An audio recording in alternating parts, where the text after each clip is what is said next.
Guys, so before we can get into anything, I need to address something. Basically, in my beginner's guide to Team Tutperitze, the first 15 seconds, I think it's from the second to 14 seconds, there is an edit that somebody else made. And I think what happened is that I got so lost in my own edits and, making sure that the rest of the video was fine. And, it took a whole week to make. I think I forgot that the first few seconds of my video was literally not made by me. And so the owner of that edit, rightfully so, reached out and was like, hey, why don't you credit me? And so I apologized personally to the owner. And now I'm publicly apologizing again for being such an idiot. And so we agreed that I was going to trim it out. But then YouTube didn't let me trim it out because it had over 100K views.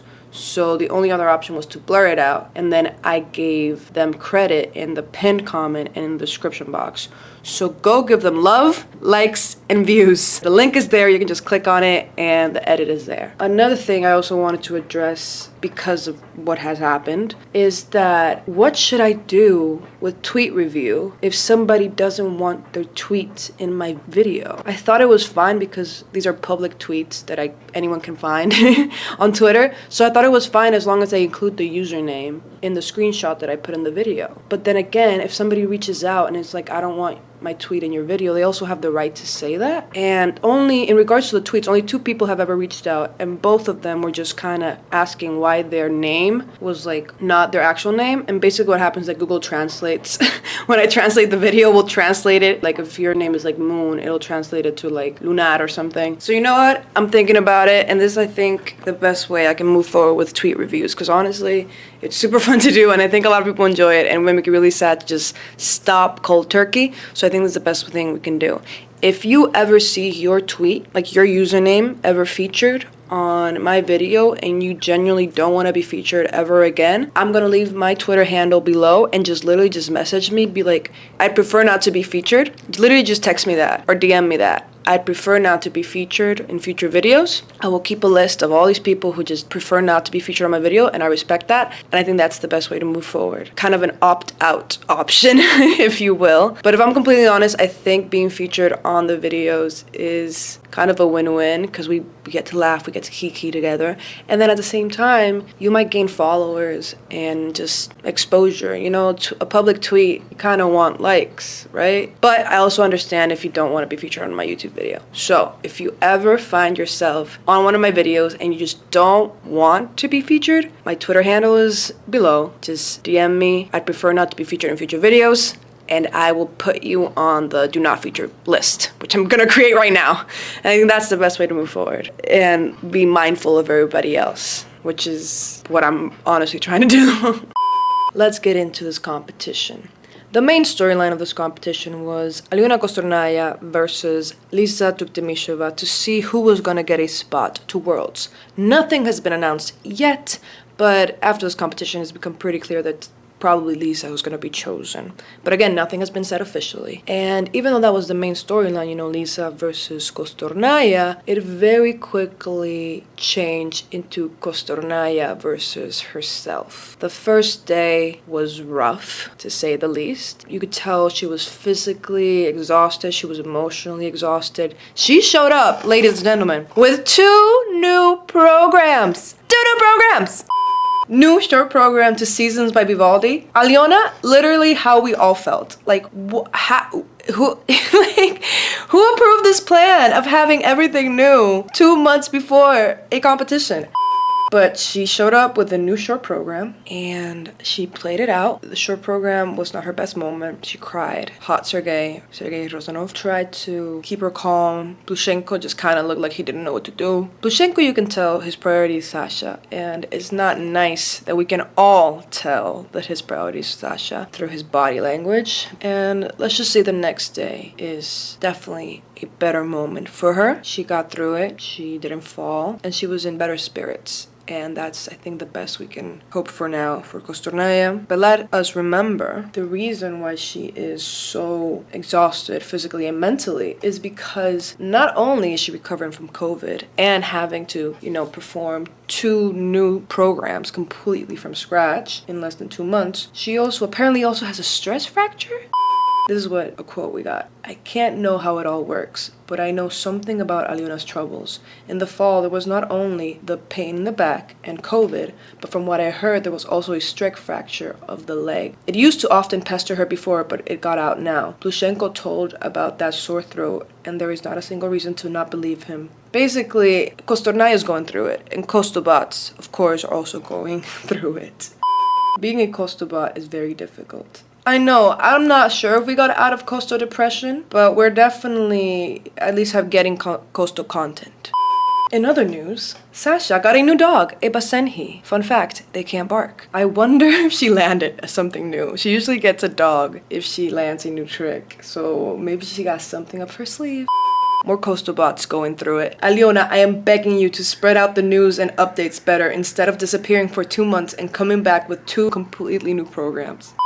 We can't get consistency with Russian men. Being a Russian men stan is a wild ride and we just have to go through it. So coastal bots, if you think you're going through it, Russian men stans are also going through it with you. Speaking of Russian men, Mark, who I thought was the breakout star of the team tournament, he actually didn't perform very well. And in an interview, he said that maybe he would have done better if Medvedeva was there. And Medvedeva, Zhenya, put on her story, LOL, I'll be there tomorrow, with a little peace sign. Zhenya, after seeing Mark's comment, let's ride. God help Aliona with 2 normal dresses. This was before we saw the dresses were actually very beautiful. I don't know what you guys think, but the short program dress, very nocturne vibes. And the second one I really liked. I liked the color purple and it looks beautiful on her. Mark, Makar, and Dima all messing up in the short programs when one of them should be getting a world spot. With the women, at least we have a clear winner. The reason why Maiia, Daria, and Camila are not even contenders is because they're still juniors for international competitions because they're so freaking young. So Tuktemisheva and Kostornaia was the 2 options we had. Oh, this is me. I said, isn't it crazy that now Liza has the only Billie Eilish program because Aliona surprise changed hers out? It's like they swapped themes. Isn't that crazy?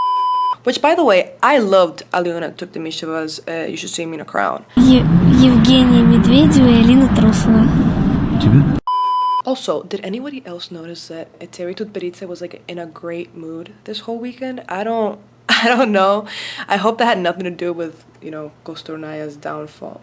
Puberty, COVID, sore throat, and stress fracture. When will it end? That is another angle that we have not been thinking about. Kostornaia is right at that age where we've all seen that the Eteri girls, and I know she's with Plushenko now, but she is an Eteri girl because that's where she's been for most of her training. That age that she's at right now, that 16, 17, she's almost leaning towards 17 now, is when all the method, all the training, whatever it is that they teach you, starts for some reason to kind of not be as reliable. So Kostornaia really is going through a rough patch. On top of COVID, stress fracture, back pain. She really has it rough, and I think we all need to give it up for Kostornaia.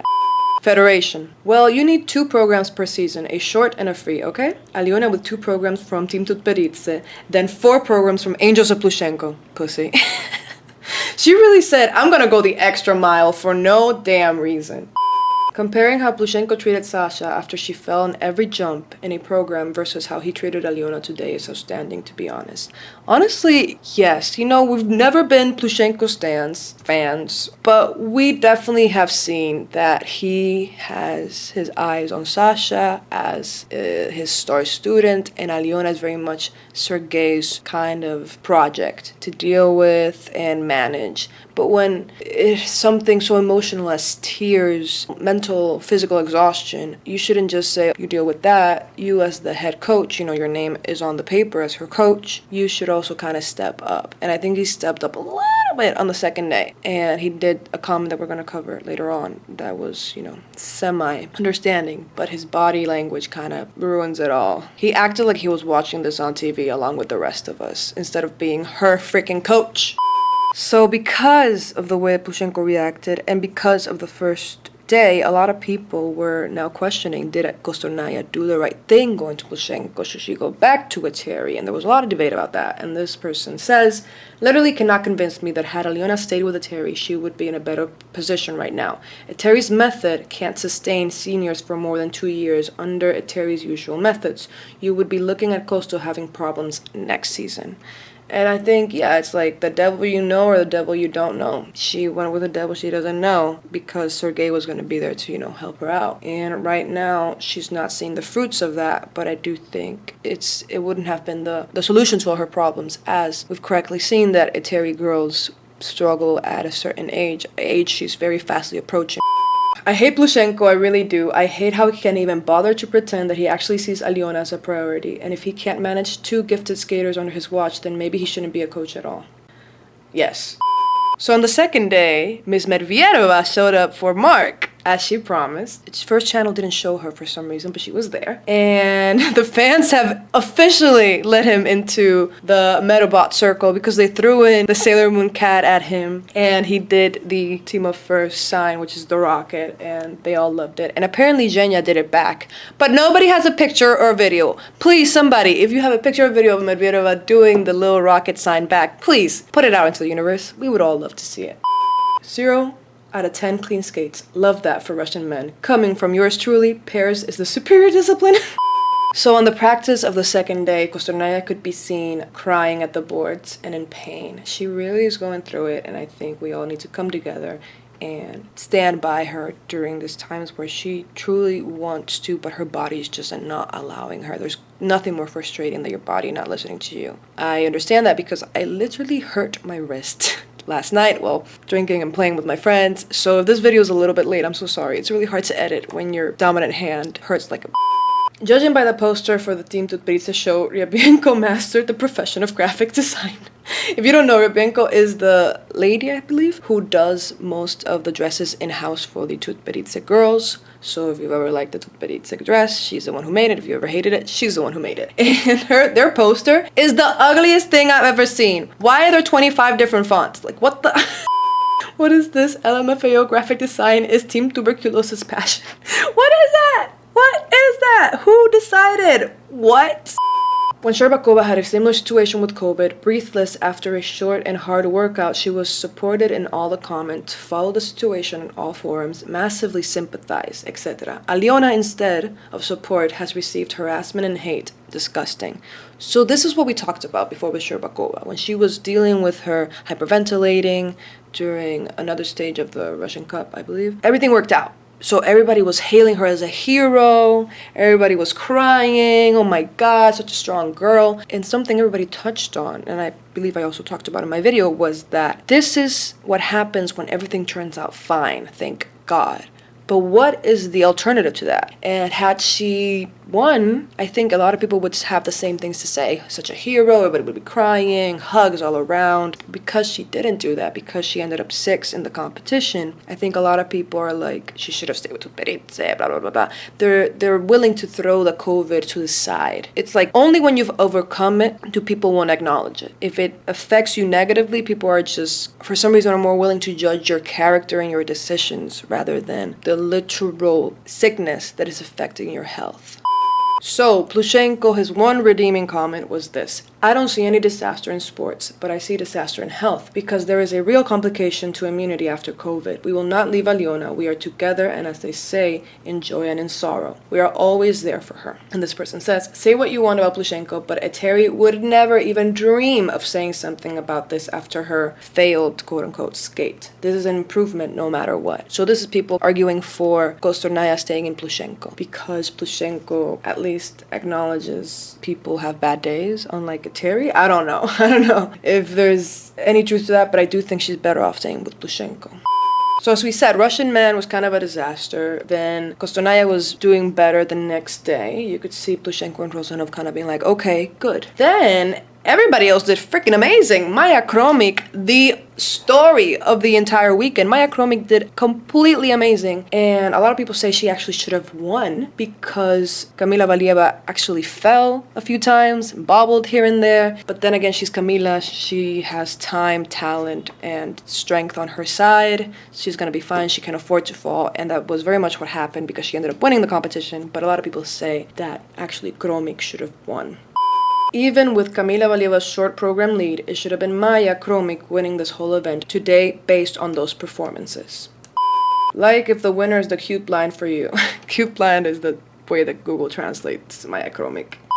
Now watch Rusfed Ensemble 70, Team Tutbrice, start to magically love Maiia. I don't know about that. I feel like they're pretty fixated on Kamila and Sherbakova as their golden girls, but you don't know if Maiia keeps this up. Things might change. We all know how Russian drama loves to switch up.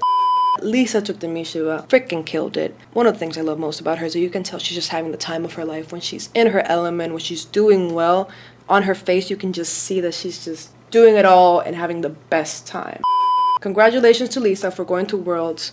Deserved, and I really, really respect her longevity and the will to keep up with the current generation of skaters. I hope she will have stellar results. Can we talk about her longevity? Liza Tuktamisheva has competed amongst almost all the big skaters. She has been on a podium with Yuna Kim, Maosar, Elena Rayonova, Katarina Porova, Sotnikova, Aliona Kostornaia, Alina, Evgenia, of course. She has been around. Like, just a little mindfuck for all of you guys. The first time she skated at the Russian Championships was 14 years ago. And Kamila Valieva is 14 years old. Assuming that Tuktamisheva makes it to Worlds this year, whether or not she ends up at the Olympics next season, there's going to be a lot to be liked about the way she crawled back time and time again. This is incredibly deep ladies field in Russia. So yeah, this says a lot about not just her skill, her talent, but also her perseverance and her just strength and mental strength as a person to keep going, not knowing for sure and almost all the time being overlooked by the Russian Federation, not knowing for sure she was ever going to medal again, but she has done it time and time again. This is the cutest thing I've ever seen in my freaking life. Sofia Samadurova was waiting for 15 minutes to hug Liza after her free skate in tears of happiness. Oh my god, my heart!